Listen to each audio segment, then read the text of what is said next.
सर्वप्रथम समय को नमस्कार दोस्तों। आज की जो वीडियो या फिर आज का जो टॉपिक जो रहेगा हमारा, वो एक बहुत ही ऐसे थिंकर है जिसको पढ़ने के बाद हमारा माइंडसेट या कहें जीवन या कहें विचार पूरी तरह से बदल जाते हैं। तो आज हम जो बात कर रहे हैं वो थिंकर है जीन पॉल सार्त्र, या फिर ये कह सकते हैं कि अस्तित्ववादी थिंकर है। ये अस्तित्ववादी थिंकर है। अस्तित्ववादी थिंकर जो होते हैं दोस्तों, वह भगवान को नहीं मानते हैं। जिस तरह से हमारे सार्त्र हुए, कामू हुए, हाइडेगर हुए। हाँ, ऐसा माना जाता है कि हाइडेगर अस्तित्ववादी भी है, मगर वह बाइबल को पढ़ते थे। तो आज की जो बात है वो जीन पॉल सार्त्र के ऊपर है। सार्त्र से मैं बहुत प्रभावित रहा हूँ दोस्तों। सार्त्र की एक स्टेटमेंट है कि व्यक्ति हमेशा स्वतंत्र ही होता है। व्यक्ति हर चीज़ के लिए स्वयं जिम्मेवार है, खुद रिस्पॉन्सिबल है। वह कहते भी है, man is condemned to be free. व्यक्ति हमेशा स्वतंत्र ही है। अस्तित्ववादी जो थिंकर है वह यह मानते हैं कि व्यक्ति का हर कार्य जो है या फिर व्यक्ति का जो जीवन है वह प्री डिसाइडेड नहीं है। व्यक्ति अपने विचारों से, अपने निर्णयों से अपने जीवन का निर्माण करता है। जब हम कॉफ़ी पी रहे होते हैं तो वो हमारा ही निर्णय हो सकता है। हम उसी समय कॉफ़ी को फेंक भी सकते हैं, तो ये भी हमारा निर्णय है। तो यहाँ बात जो हो रही है दोस्तों अस्तित्ववादी थिंकर की, मगर 75% जो थीरीज़ है या फिर फिलोसफर्स है या फिर कहीं हिस्टोरियन है, वह मानते हैं कि नियतिवाद ही सब कुछ है। सब कुछ पहले से निर्धारित है, प्रारब्ध ही सब कुछ है। जिस तरह से बहुत सी किताबों में और ग्रंथों में कहा गया है कि व्यक्ति का जन्म प्रारब्ध से होता है, मगर यहीं पर अस्तित्ववादी थिंकर और जो दार्शनिक है वह चोट करते हैं कि व्यक्ति स्वयं अपना या फिर व्यक्ति स्वयं अपने कार्य के लिए जिम्मेवार है, अपनी ज़िंदगी के लिए जिम्मेवार है। तो अस्तित्ववादी थिंकर जो है सार्त्र को नोबेल प्राइज़ भी मिला था दोस्तों। और सार्त्र हो गए, कामू हो गए, हाइडेगर हो गए, फ्रेडरिक नीत्शे की चर्चा भी हम करेंगे आने वाले वीडियोस में। मगर जब हम डिफरेंट थीरीज़ पढ़ते हैं या फिलॉसफीज़ पढ़ते हैं तो हमारे विचारों का निर्माण होता है। ऐसा नहीं है कि हमने जब अस्तित्ववाद को पढ़ना है तो हमें अस्तित्ववादी ही बनना है। देखिए दोस्तों, हर चीज़ को हमें तर्क की कसौटी पर तोलना चाहिए। इसी तरह से हम आगे बात करेंगे धीरे धीरे। लाओ त्ज़ू के ऊपर भी बात करेंगे, भगवत गीता के ऊपर बात करेंगे, गुरु ग्रंथ साहिब के ऊपर बात करेंगे। हमारा जो उद्देश्य है दोस्तों वो है हमेशा अपने आप को अपग्रेड करते रहना है दोस्तों।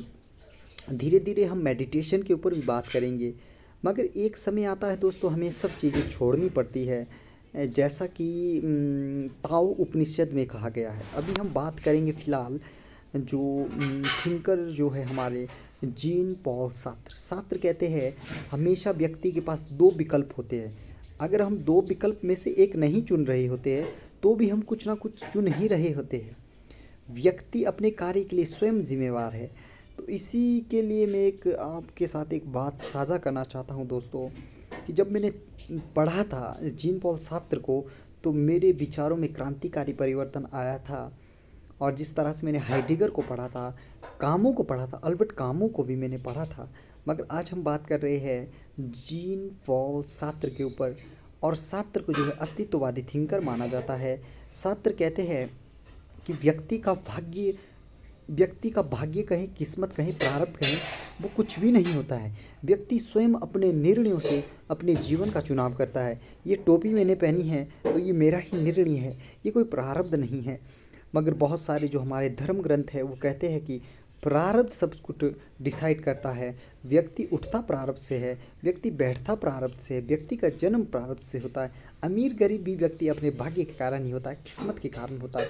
मगर यहीं पर जो अस्तित्ववादी जो थिंकर है, फिलॉसफीज़ है या फिर थीरीज़ है या फिर जो कि पुस्तकें हैं, वह कहते हैं कि सब कुछ व्यक्ति के हाथ में है।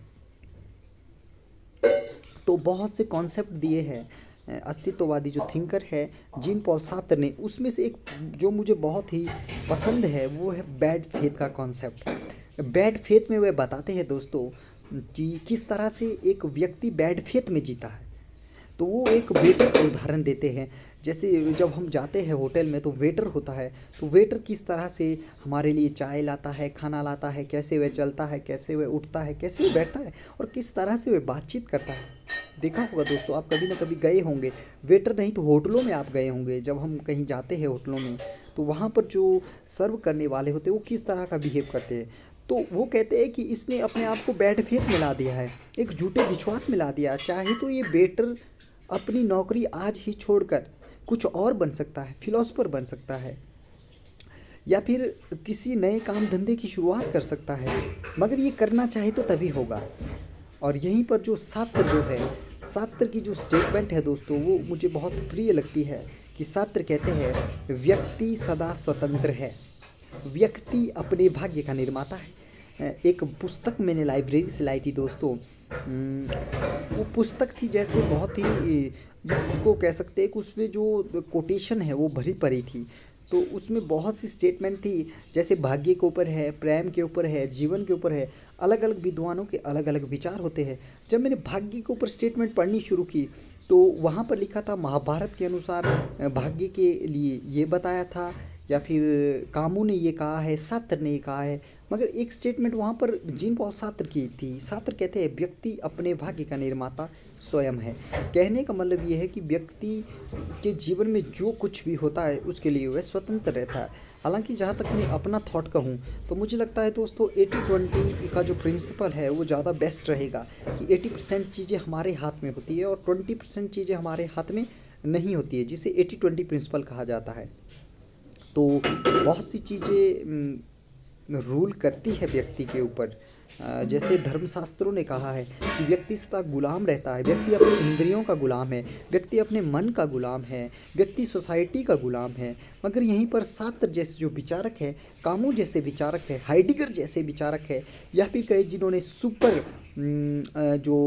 सुपरमैन का कॉन्सेप्ट दिया था, फ्रेडरिक नीत्शे जो प्रोफेसर थे जर्मनी के, आई थिंक, और तो उन्होंने किस तरह से कहा है कि व्यक्ति स्वयं अपने भाग्य का निर्माता है। फ्रेडरिक नीत्शे ने तो ये तक कह दिया था दोस्तों कि भगवान मर चुका है। जब मैंने ये स्टेटमेंट पढ़ी तो मैं थोड़ा सा जिसे कह सकते हैं कि कंफ्यूज हो गया कि क्या कह रहा है, नीत्शे ने क्यों कहा भगवान मर चुका है। तो उसके पीछे मैंने जब ये पूरी फिलॉसफीज़ पढ़ी, स्टोरीज़ पढ़ी, बुक्स पढ़ी, तो ये कॉन्सेप्ट जो है क्लियर होता गया। देखिए दोस्तों, हमें धीरे धीरे विकास करना है, हर व्यक्ति विकास ही चाहता है। मगर किस तरह से सार्त्र ने भगवान को नकार दिया है और कहा भगवान को वह नकारते ही नहीं है। वह कहते हैं कि भगवान जैसी चीज़ होती ही नहीं है। व्यक्ति अपने भाग्य का निर्माण अपने निर्णयों से और अपने चयन से करता है। जब व्यक्ति कुछ चयन नहीं करता तो भी वह कहीं ना कहीं चयन ही कर रहा होता है। जब आप सोचते हैं मन में मैं कॉफ़ी पीऊँ चाय पीऊँ, तो आप जब ये दोनों चीज़ों को नकारते हैं तो आप पानी पी लेते हैं, ये भी आपका एक चयन है। अब आप कहेंगे नहीं ये नहीं हो सकता है, मगर आपको सार्त्र को पढ़ना पड़ेगा, सार्त्र की फिलॉसफीज़ को पढ़ना पड़ेगा, अस्तित्ववादी थिंकर को पढ़ना पड़ेगा।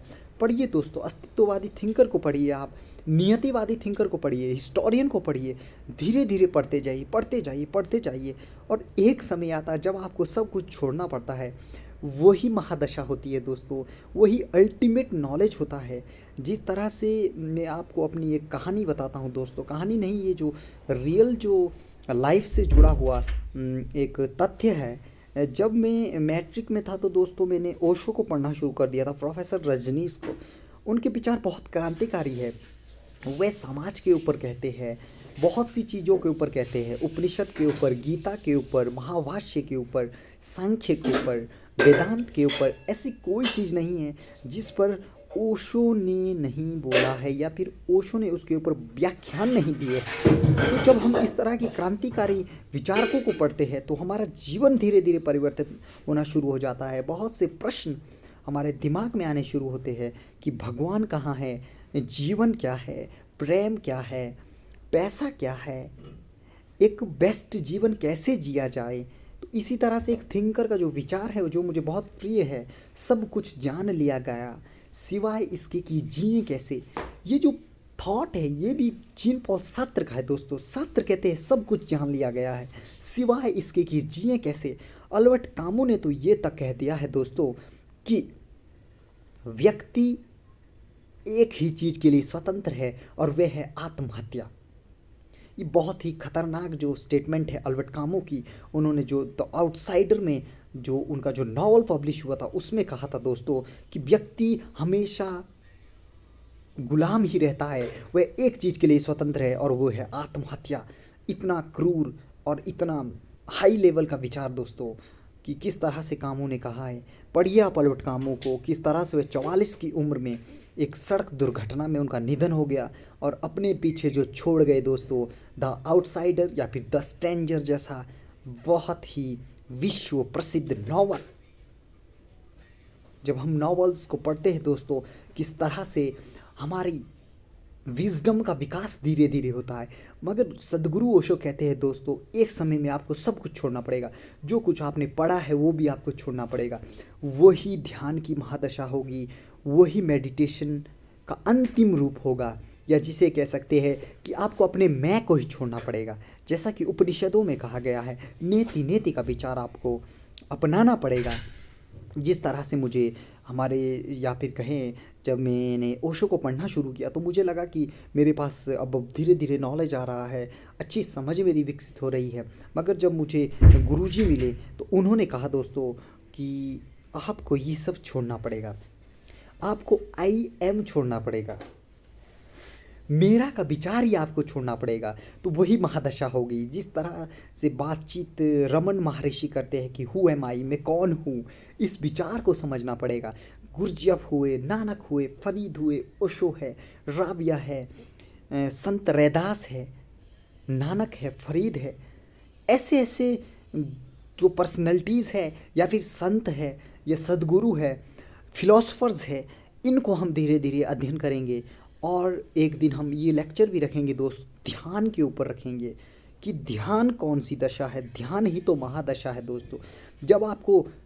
जब आप ब्लैंक बन जाते हैं दोस्तों, ब्लैंक स्लेट बन जाते हैं, तो इस तरह से हम पढ़ते रहेंगे धीरे धीरे। मगर आज का जो विचारक है या फिर जो थिंकर है वो है सार्त्र। सार्त्र को भी पढ़ना है दोस्तों। पढ़ना आपने इसलिए आपकी समझ को विकसित करना है। मगर एक दशा ऐसी आएगी जब आपको सब कुछ छोड़ना पड़ेगा दोस्तों, वही महादशा है।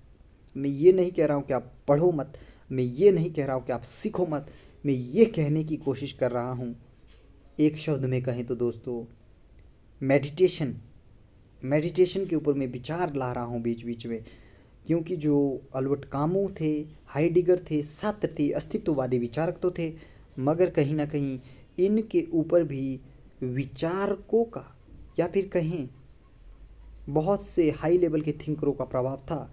तो आज के लिए इतना ही दोस्तों। आज का जो टॉपिक है वो इतना ही है दोस्तों जीन पॉल सार्त्र के ऊपर। डेली हम एक एक वीडियो बनाते रहेंगे।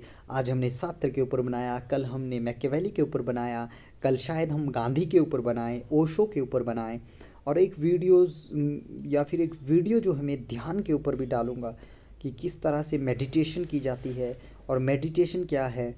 धीरे धीरे हम पंडिता रामाबाई के ऊपर भी एक टॉपिक लाएंगे, बहुत से जो थिंकर हैं उनके ऊपर, और बहुत सी जो फिलॉसफीज़ है। तो अंत में मौत को नमस्कार दोस्तों। पढ़िएगा, ज़रूर पढ़िएगा आप जीन पॉल सार्त्र को, जो अस्तित्ववादी थिंकर है। इसी के साथ अंत में मौत को नमस्कार दोस्तों। धन्यवाद।